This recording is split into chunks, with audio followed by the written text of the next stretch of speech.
Our European adventure continues today with one of the biggest games in the history of the football club.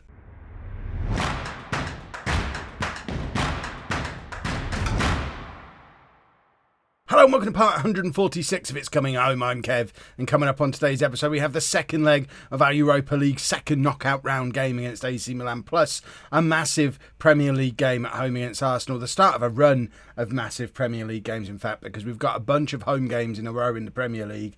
As you can see, we currently find ourselves in third place, 8 points behind Wolves, who are top of the table, but we do have 2 games in hand. And I thought we still had Wolves to play, but apparently we don't. So that's less exciting. But we've got, after this Europa League game, 1, 2, 3, 4, 5 consecutive home games in the Premier League. Then 4 consecutive away games. Plus, if we do beat Milan, fixture congestion is going to get even worse, and some of these are going to get moved around. It's a tall order for a club our size to try and compete on 2 fronts. But that's exactly what we're still doing at the moment. We beat AC Milan 1-0 in the first leg, thanks to a goal from Augustin Kano. And we are also still on a decently lengthed unbeaten run in the Premier League, which dates all the way back to losing to Liverpool back in January. So Premier League we'll worry about in about 10 minutes. For now, we're going to try and book a spot in, I think it becomes the Europa League quarter-final after this one. But away against AC Milan does sound like just a smidgen of a challenge. This is the team we're putting out there for that game. We've got Saidi in goal, a back four of Candemil, Danzi, Lee and Riviere, with Thompson at the base of the midfield, Jimenez, Curti ahead of him, Chernyshov behind Akamo and Kano. Sands not match fit after his recent injury. That's why he's going to miss out on this one. He'll be back and starting soon. I don't actually know who he'll be partnering with, because we've got some very good defenders now with Danzi arriving, and I've not had Danzi, Lee and Sands all fit at the same time since Danzi's been at the club. Or Danzi.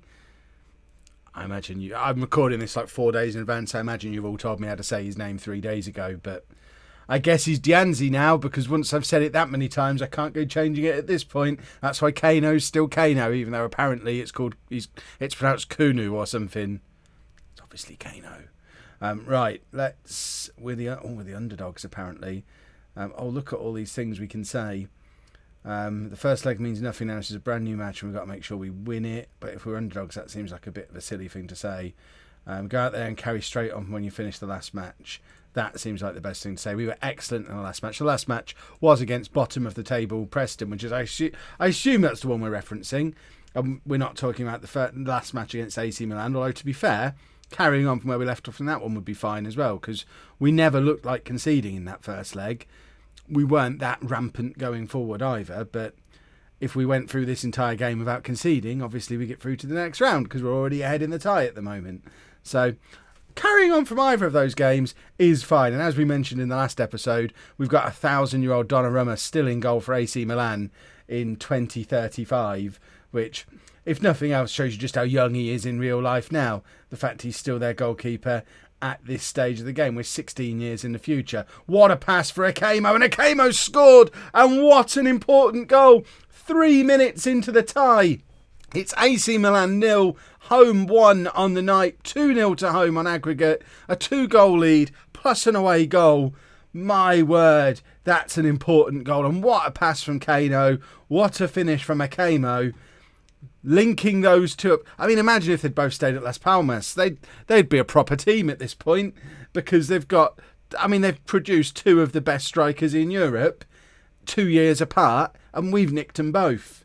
And goodness me, they've just instantly clicked into being a partnership, presumably because they played together so many times coming through the youth setup back in Spain. And it's I've never known a strike partnership click as quickly as this one has. Obviously Matondo and Harris were excellent once they got going, but Kano and Akamo right from the first match have been superb together. And what a goal from Kano.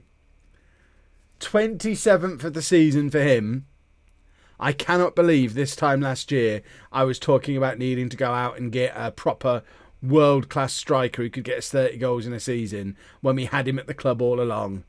What a goal from Kano. It was a stunning pass for the first, a stunning goal for the second. We're only 15 minutes into this second leg and we're already 3-0 up on aggregate.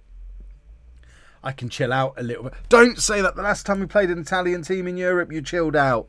Don't do anything. At least we've not got a right winger on the bench to come on and ruin things. Not that that ever happened. Kano, again, passes to a Kamo. It falls to Jimenez. It's 3. We're 3-0 up inside 20 minutes. And I don't understand what's going on. We've had 3 shots and scored 3 goals. Apparently this is what happens when your goalkeeper is 10,000 years old. Poor old Donnarumma. He's waited 16 years for the opportunity to play against Holme. And, well, it's not going well for him. That defender is having one of the worst games I've ever seen as well. Currently on a 5 at the back there for Milan. They probably need to get him off before he does any more damage. Although I'm happy for him to stay on all day. That's the guy who's supposed to be marking Kano and obviously doesn't really stand a chance. Milan are in here, though, and Saidi makes the save. There you go. There's your new version of Donnarumma, your young keeper. I think Saidi's still only 21 and he's already France's goalkeeper. He's already our goalkeeper as we try and compete for 2 major trophies. He's the new Donnarumma's looking at him thinking, I remember when that was me. And now I'm an old man who's conceded 3 goals in the first 20 minutes of a massive game like this. Oh, to be young again. Chernyshov with the free kick. And it's not really dealt with by Donnarumma, and we almost managed to tuck away a 4th. And look at poor old Simonetta. I almost feel sorry for him at the back for Milan on a 4.8, 4.9 now. I don't know that I've ever seen, in this calibre of game, I don't know that I've ever seen a player below a 5 before. I've seen it when we've been playing a team from 5 divisions below us in the FA Cup, and we've won 12-0 or something. But in a game of this standard, to play that poorly, yikes. Right, don't get complacent, gentlemen. They've kept him on as well. That's insane. Why have they kept him on? Dianzi, I'm looking for a big performance from him today. Obviously, in Italy, he is Italian. He's only played 3 times for Italy. This is one of those games where he needs to kind of announce to the Italian media and the Italian manager that, look, you should be selecting me. Because look how good I am. I bet that guy plays for Italy. Look how much better than him I am. Kano's another one. Kano's never played for Spain. He's 25 now. Not yet played for Spain. Their manager is at most of our matches now, keeping an eye on our entire Spanish contingent. But none of them have ever actually played internationally. Sanz, Akamo, Kano, Jimenez, Manu. None of them have ever been called up into a Spain squad. Surely, things like this cup run, This is why they should be getting call-ups. Van der Laan is finally getting to play some time for us as an attacking midfielder. I wonder if he even remembers how to do it now.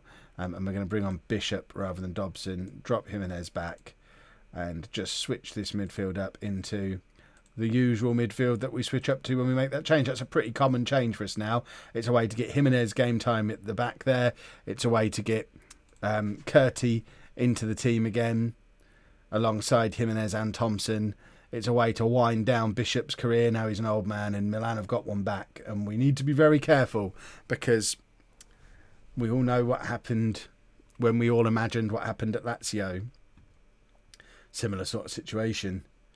4 goals up, 20 minutes to go. Started to make substitutions. Playing a player out of position. Van der Laan's not out of position. He is an attacking midfielder. All those times we played him at right back, he was out of position. Please don't let it happen again. Right, Curti can come off now, and we've got Dobson who can come on for him. Another pretty simple change. He can be the box-to-box midfielder in there. And we just need to see this one out now. Let's offer some praise. There you go. I fired them up with praise. And hopefully we can't throw this away from here. What a first 20 minutes in this game.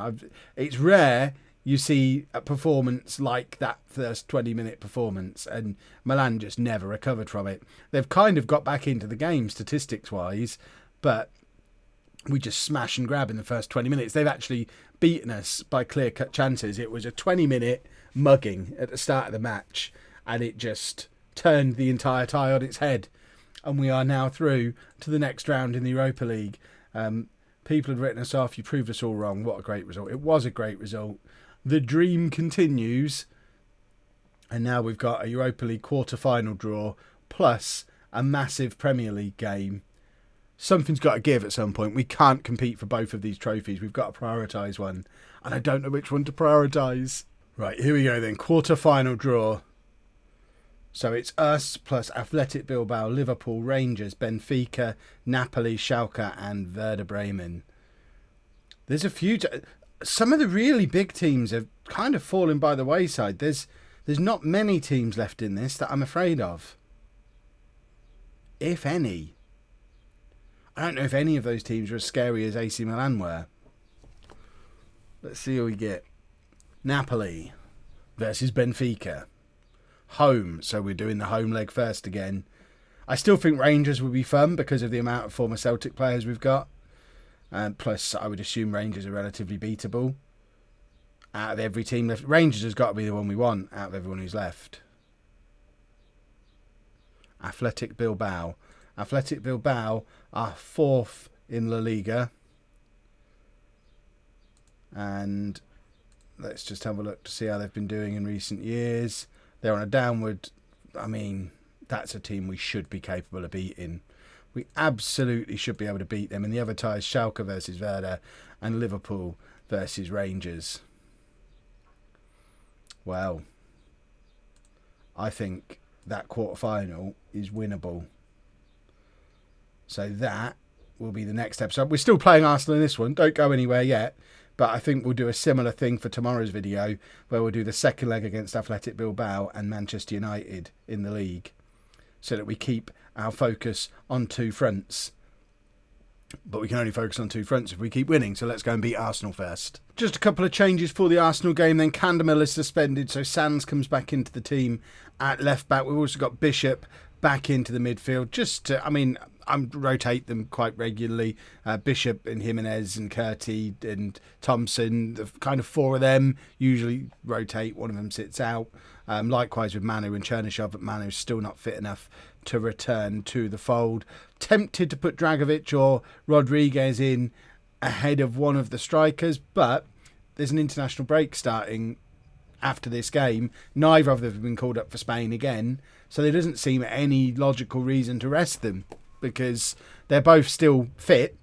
They're both fully match fit, both 96% condition. It's not that they're tired and desperate for a rest, and they're going to get a 10-day rest while everyone else is off on playing European football. And I think that's one of the big advantages we've got on this run-in.